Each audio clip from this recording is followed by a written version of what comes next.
Hello दोस्तों। उम्मीद है आपको पहला पार्ट पसंद आया होगा।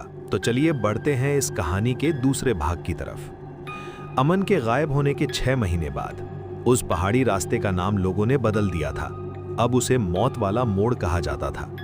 रात के बाद कोई वहां से नहीं गुजरता था, लेकिन डर की कहानियां हमेशा किसी न किसी को अपनी ओर खींच ही लेती हैं। कुछ ही महीनों बाद दिल्ली से आए 3 यूट्यूब व्लॉगर्स कबीर, निखिल और रिया पैरानॉर्मल कंटेंट बनाते थे। उनके चैनल को वायरल होने के लिए एक बड़ी कहानी चाहिए थी और इंटरनेट पर उन्हें मिली 4 दोस्तों की रहस्यमयी गुमशुदगी। रिया ने कैमरा ऑन किया और कहा, आज हम जा रहे हैं उस हॉन्टेड हिल रोड पर जहां लोग कहते हैं एक डायन रहती है। पीछे से कबीर हंसा और बोला, भूत वूत कुछ नहीं होता, सब मिथ है। मगर ऐसा लग रहा था जैसे वो जंगल दूर से चुपचाप उन्हें देख रहा था। रात 10 बजे उनकी एसयूवी उसी मोड़ पर पहुंची। जैसे ही कार अंदर गई, फिर से वही सब घटनाएं शुरू हो गईं। जीपीएस बंद हो गया, मोबाइल नेटवर्क गायब हो गया और अचानक तापमान गिर गया। निखिल बोला, भाई एसी बंद कर, बहुत ठंड हो रही है। मगर एसी पहले से बंद था। तभी कार के कैमरे में ग्लिच आने लगा। स्क्रीन पर एक सेकंड के लिए एक चेहरा दिखा, एक सफेद आकृति बिना पलक झपकाए। रिया ने वीडियो रिवाइंड किया, मगर वीडियो में कुछ नहीं था। लेकिन पीछे सीट पर किसी की हल्की फुसफुसाने जैसी आवाज आई। तभी कार अचानक झटका खाकर रुक गई और इंजन बंद हो गया। तीनों बाहर उतरे, तभी सभी को जंगल से सड़ी हुई मिट्टी की गंध आने लगी। तभी रिया ने देखा सड़क पर 4 पुराने खून के धब्बे, जैसे किसी ने उंगलियों से नंबर लिखे हों, 1 2 3 4। निखिल बोला, अरे घबराओ मत, ये किसी का प्रैंक लगता है। निखिल ने इतना कहा ही था कि तभी पीछे से एक डरावनी आवाज आई, 5। इतना सुनकर तीनों जम गए। आवाज उनके बीच से आई थी, लेकिन वहां कोई नहीं था। वो सब घबरा गए, मगर हिम्मत करके मदद की उम्मीद से थोड़ा आगे बढ़े। थोड़ा आगे उन्हें एक जंग लगी कार मिली। कार का दरवाजा खुला हुआ, अंदर कैमरा पड़ा था, टूटा हुआ। रिया ने वो कैमरा उठाया। एसडी कार्ड अभी भी कैमरे के अंदर था। उन्होंने एसडी कार्ड निकाला और अपने लैपटॉप पर उसमें सेव वीडियो चलाया। स्क्रीन पर अमन दिखाई दिया। वो रो रहा था और कह रहा था, अगर कोई ये वीडियो देख रहा है, वो कोई इंसान नहीं है, वो एक डायन या कोई चुड़ैल जैसी दिखने वाली कोई औरत है। और वो अकेली नहीं है, उसके साथ और भी कुछ लोग हैं। वो सब देखने में भूत ही लग रहे थे। वो हमें मारती नहीं, हमें अपने जैसा बना देती है। तभी वीडियो अचानक बंद हो गया। फिर स्क्रीन पर कुछ सेकंड के लिए 4 परछाइयां दिखीं, जो इंसान जैसी थीं, लेकिन जमीन को छू नहीं रही थीं। तभी अचानक किसी औरत के चिल्लाने की एक खौफनाक आवाज आई। अचानक जंगल से सीटी जैसी आवाज आने लगी। आवाज सुनकर निखिल आवाज की तरफ गया। रिया और कबीर पीछे रुककर देखने लगे। कुछ सेकंड बाद निखिल की हंसी सुनाई दी, लेकिन वो उसकी हंसी नहीं लग रही थी। रिया को कुछ ठीक नहीं लगा तो वो भागकर निखिल के पास पहुंची। रिया ने देखा निखिल खड़ा था, पीठ उनकी ओर। तभी निखिल बोला, मिल गई, वो यहीं है।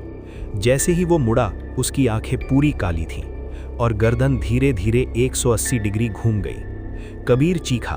तभी निखिल हवा में उठा और अदृश्य ताकत ने उसका शरीर पेड़ पर दे मारा।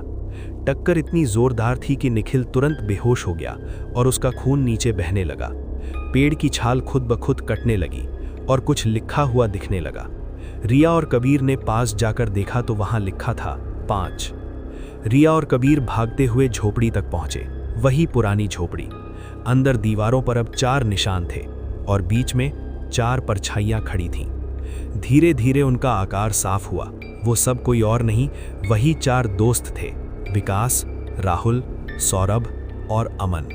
लेकिन उनकी आंखें खाली थीं। रिया फुसफुसाई, ये जिंदा है क्या? तभी अमन की आवाज आई, हम जिंदा नहीं, हम बंधे हुए हैं। पीछे अंधेरे से वही डायन बाहर आई। सफेद साड़ी, खुले बाल, डरावना और जला हुआ चेहरा। अब उसका चेहरा साफ दिख रहा था। वो बूढ़ी नहीं थी, वो हर कुछ सेकंड में चेहरा बदल रही थी, कभी लड़की, कभी बूढ़ी, कभी बच्चा। उसकी आवाज ऐसी थी जैसे कई लोग एक साथ बोल रहे हो। वो औरत डरावनी आवाज में बोली, मैं अकेली थी, उन लोगों ने साथ किया, अब वही मैं सबके साथ करूंगी। ये सुनकर रिया ने कहा, हमारी क्या गलती है, हमने कुछ नहीं किया। अगर हम किसी तरह से आपकी मदद कर सकते हैं तो प्लीज हमें बताओ, हमें अपनी कहानी बताओ, किसने आपको मारा, क्या हुआ था आपके साथ? क्योंकि रिया एक लड़की थी, इसलिए शायद उस डायन या कहें कि उस चुड़ैल का दिल पिसज गया। उस चुड़ैल ने बताया, सालों पहले मैं अपने पति और अपने 1 साल के बेटे के साथ इसी रास्ते से गुजर रही थी। रास्ता भटकने के कारण हम गलती से इस रास्ते पर पहुंच गए थे। तभी हमारे पीछे से एक कार में आ रहे 5 लड़कों ने हमें जबरदस्ती रोका। उन लोगों ने मुझे बाइक से घसीट कर उतारा और कार में जबरदस्ती घुसा दिया। मैं अपने साथ किया उनको माफ भी कर देती, मगर उन लोगों ने मेरे पति और मेरे बच्चे को मेरी आंखों के सामने जिंदा जला दिया। उसके बाद चलती कार में मेरे सारे कपड़े फाड़कर कार से बाहर फेंक दिए और फिर एक एक करके सभी ने मेरे साथ गलत काम किया।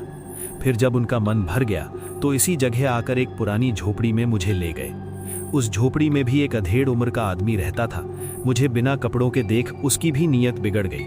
उन 5 ने उस आदमी को कुछ पैसों का लालच देकर मुझे उसके पास छोड़कर वहां से भाग गए। उनके जान के बाद उस झोपड़ी में रहने वाले उस आदमी ने भी मेरे साथ फिर वही सब किया जो उन लड़कों ने किया था। उसके बाद जब उसका भी मन भर गया तो उसने मुझ पर मिट्टी के तेल छिड़क कर मुझे जला दिया। उस समय भी मैं जिंदा थी। वो चाहता तो मुझे छोड़ सकता था, मगर मेरी आंखों के सामने बार बार मेरे पति और मरा बच्चा जलता हुआ दिखाई दे रहा था, जिस वजह से मेरा भी अब जीने का मन नहीं था। मगर जलकर मरते वक्त मैंने कसम खाई कि जब तक मैं उन लड़कों को नहीं मार देती, मैं इस जंगल और इस रास्ते को नहीं छोड़ूंगी। उस झोपड़ी वाले आदमी को तो मैंने अगले दिन ही मार दिया था और उसकी हड्डियां उसी झोपड़ी में लटका दी थीं। अब जो भी इस रास्ते पर भटकेगा वो जिंदा नहीं बचेगा। ऐसा कहते हैं कि वो आत्माएं मारती नहीं, उन्हें अपने साथ जोड़ लेती हैं। हर नए शिकार से उसकी ताकत बढ़ती जाती है। कबीर ने रिया का हाथ पकड़ा और भागा। पीछे से कदमों की आवाज नहीं बल्कि घिसटने की आवाज आ रही थी, जैसे कई लोग जमीन पर रेंगते हुए पीछा कर रहे हों। अचानक रिया रुक गई। उसने देखा सामने उसकी ही परछाई खड़ी थी, लेकिन वो मुस्कुरा रही थी, मगर वो असल रिया नहीं थी। तभी उस परछाई ने फुसफुसाया, अब तुम भी इस कहानी का हिस्सा बनोगी। और तभी रिया को किसी ने अचानक पैरों से पकड़कर खींच लिया। कबीर पीछे मुड़ा, मगर तब तक और रिया गायब हो चुकी थी। वहीं जमीन पर खून से लिखा था 6। 4 दोस्तों को वो चुड़ैल पहले ही मार चुकी थी। इन दोस्तों में से भी 2 को उसने खत्म कर दिया था।